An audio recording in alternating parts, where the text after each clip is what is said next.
Hello and welcome or welcome back. I am here with one of my favourite niche subgenres today, and that is the workplace novel. I know we often read books to escape, and unlike the characters in those books we read, most of us won't spend our days catching serial killers or surviving zombie apocalypses or generally saving the world. Most of us have fairly boring or mundane or just plain ordinary jobs. But as Pam says in the last episode of The Office, there's a lot of beauty in ordinary things, and isn't that kind of the point? So the workplace novel, or at least the ones I'm going to tell you about today, are there to explore the absurdity, the surrealism, the horror, the humour, and I guess the relatability of the workplace. A lot of these books are very weird and very fun, but work is also political, it's controversial, it's complicated, it's hierarchical, and often it is a performance. We are putting on a formal performance for our colleagues and our bosses and the corporate world. And I think workplace novels can really help us understand our relationships with this thing that we spend kind of the majority of our life doing, sadly, and therefore help us understand a significant part of the human experience. So with that dramatic introduction out the way, I'm going to jump into the 25 books I have to show you today that all fit into niche subgenre of weird workplace books. So to start off, we have Hard Copy by Fionn Veldman. This is translated by Hester Valmons. This follows a girl who develops an emotional connection with her printer at work. And everyone thinks she's gone crazy, but has she? I'm not sure if I had to pick an office appliance to fall in love with, that a printer is the one I would pick. My printer has brought me nothing but pain. But this was kind of a love letter to like anti-capitalism, following a young woman trying to navigate our stupid modern lives. And I really enjoyed it. Discontent by Beatrice Serrano, which is translated by Mara Fate Lathem. This follows a woman who has to attend a workplace work retreat, which honestly is my nightmare.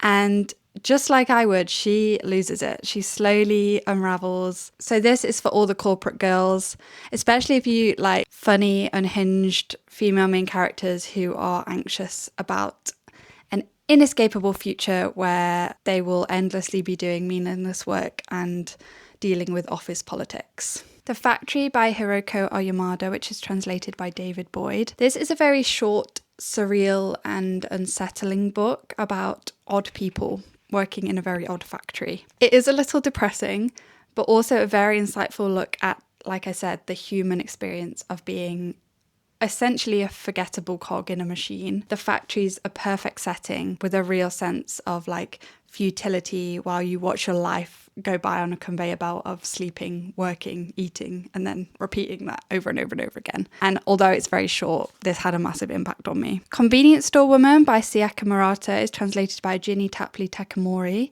This follows a woman who has spent 18 years working in a convenience store, and she loves it. She likes the mundane, repetitive work. She likes that she can follow a very clear manual of guidelines, but everyone else seems to think she's weird and tries to convince her to be normal in various ways that society expects. And although it is really fun and quirky, I think it also really explores like the pressures that society puts on us to behave in such a particular way. And it does that in a very powerful way. This is a popular book for a reason. The New Me by Harley Butler. This is quite a short literary satire about, I guess, the impossibility of finding a meaningful life under capitalism. And we love that. So we follow 30-year-old Millie, who spends her days at a thankless temp job until she can go home to an empty apartment, watch TV until she falls asleep, and then relive the cycle again the next day. So it's a very relatable story about a young woman trying to distract herself from the horror of spending your life working just to justify and afford your existence. Sounds depressing, but I'm sure very relatable. The Employees by Olga Raven, which is translated by Martin Aitken.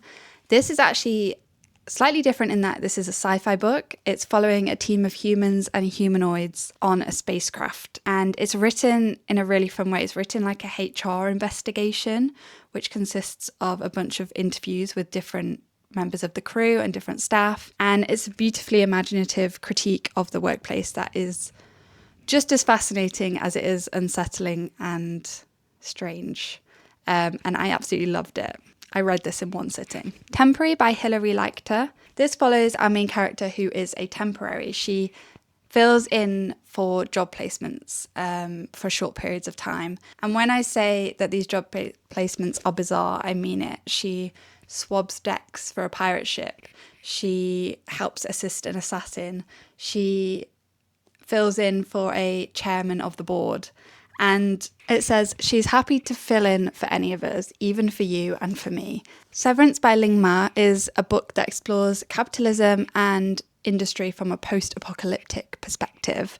And it was incredible. The monotony under capitalism is so relatable that I found myself thinking I would act exactly like the main character and still go to work despite the world ending around us. This has so much introspection and commentary, and I feel like I could read it 5 times and still not get everything I could out of it, all the nuance and all the metaphors, and absolutely hugely recommend this one. The Other Black Girl by Zakiya Delilah Harris. This, I think the tagline for this was Get Out meets The Stepford Wives, and I was immediately drawn in by that. So this follows the tension between 2 young black women who meet against like the backdrop of New York City book publishing world. And what develops is a sharp and smart thriller with a subtle social commentary that's perfect for anyone who's felt like manipulated or threatened or overlooked in the workplace. There's No Such Thing as an Easy Job by Kikuko Tsumura, translated by Polly Barton.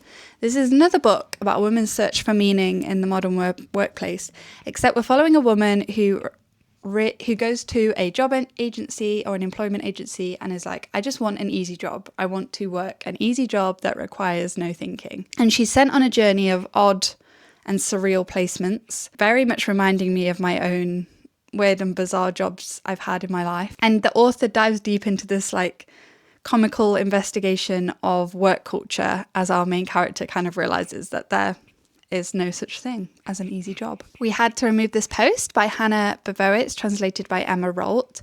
This book feels like a bit like a Black Mirror episode. We follow a content moderator for Facebook and we dive deep into more of the psychological strain of this job, following these absurd guidelines and being pressured to perform more efficiently when faced with very graphic and disturbing content.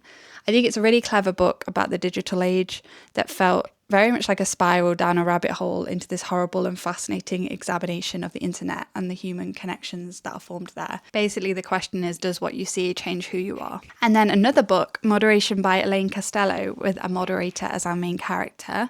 This time we're following Girlie, who is a sarcastic and jaded woman with a horrific job that she's very good at. She is so good, she's actually recruited into a new company, like a startup that is focused on VR moderating or moderating VR technology. This is very dark. It's got very biting commentary on content moderation and corporate overlords and grief, politics, romance, but still manages to have emotional depth as well as being funny as well. Several People Are Typing by Calvin Kalsuki. I haven't read this, but this is one I'm desperate to read. It sounds so wild and wacky. It's a book made up of Slack messages. If you don't know, Slack is like a workplace messaging service, a bit like working on Teams. I especially loved the tagline. It said, work from home means what the fuck. So the setting is a sort of run-of-the-mill PR agency, and an employee called Gerald seems to be taking advantage of the work from home policy and just never coming into the office anymore. #me. But in fact, he has actually managed to upload his consciousness onto Slack, and he cannot work out how to get his consciousness back off Slack. So his efficiency has gone up super high because he's replying to messages at all times of the day.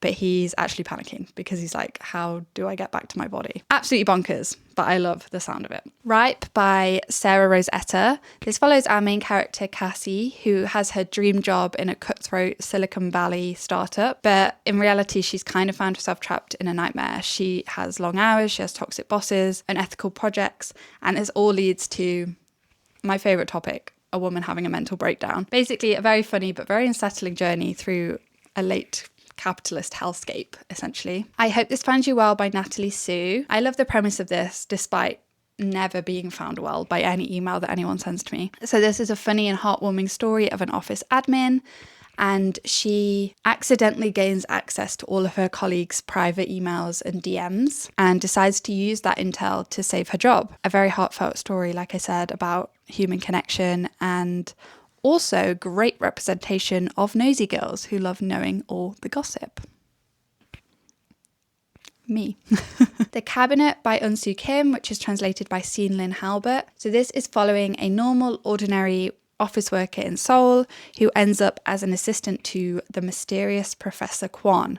And this professor is the custodian to Cabinet 13. This is a secret section of the company which may or may not be taking part in secret experiments. And our main character's job is to document and support the subjects of these experiments. The experiments are very bizarre, but it's a very funny and fantastical novel about the strangeness at the heart of everyday jobs. NSFW by Isabel Kaplan, another one about a woman who from the outside just looks like a success. She looks like she's got everything she wants. She's landed an entry-level position at a TV network. She's resourceful, she's hardworking, and she's ready to climb the ranks. But what this book perfectly captures is that feeling in your early 20s when you start to feel in over your head. You realise the world might not actually be what you thought, and what you thought you wanted might have significantly changed when you get it. Quite a dark one. Lots definitely trigger warning topics, but a really interesting look into, I guess, the patriarchal side of the workplace. Then we came to the end by Joshua Ferris. This novel follows a group of employees at an ad agency as they're slowly whittled off by layoffs. If you've ever worked in an office, you will find this extremely familiar in that you will probably recognize so many of the characters in this book as ones that you have worked with in the past. You'll relate to as they go through pointless meetings, as they have coffee breaks, as they have cubicle discussions.